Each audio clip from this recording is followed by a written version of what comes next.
پاکستان باندې یو څو وخت مخکې فیسبوک تر 2000 څخه زیات فیسبوکي اکاونټونه بند کړل. د فیسبوک د مشر په وینا چې دغه اکاونټونه د پاکستان ISI مربوط ول چې خلکو ترمنځ تفرقه او نفاق جوړوه.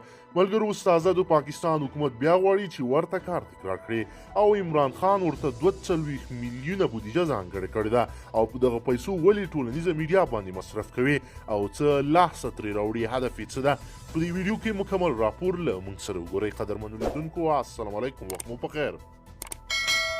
د پاکستان لومړی وزیر عمران خان د خپل حکومت د دفاع لپاره په انټرنیټ کې د یو ټیم د جوړولو امر ورکړی دی او هغوی ته د 42 میلیونه کلداري روپۍ بودیجه هم ورکوي تر څو د هغه د حکومت دفاع وکړي.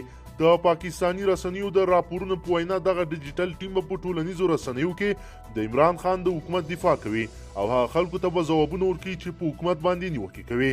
د حکومت د دفاع لپاره دغه ډله د اطلاعات او نشریاتو په وزارت کې جوړیږي چې د 42 میلیونه کلدارو بودیجه هم ورته منظوره شوې ده. په دغه ډله کې به 22 کسان وي چې هغه به د حکومت پروګرامونه په انټرنیټ کې له خلکو سره شریکوي او همداراز هغه خلکو ته به ځوابونه ورکوي چې د حکومت پر ضد څرګندونې کوي.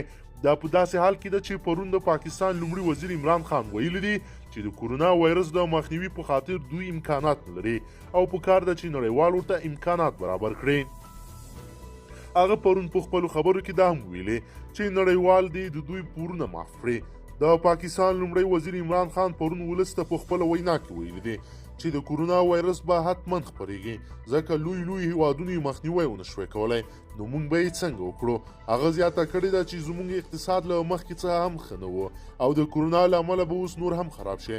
هغه وایي چې موږ نشو کولی په خپل ښارونه وتړو لکه نورو هیوادونو چې تړلي دي، خو له تاسو مې هیله ده چې له خپلو کورونو څخه بهر مه راوځئ او احتیاطي لارښوونې عملي کړئ.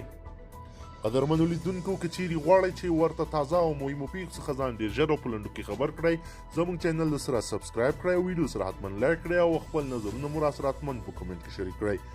تر بل ویډیو مو په لوی رب سپارم.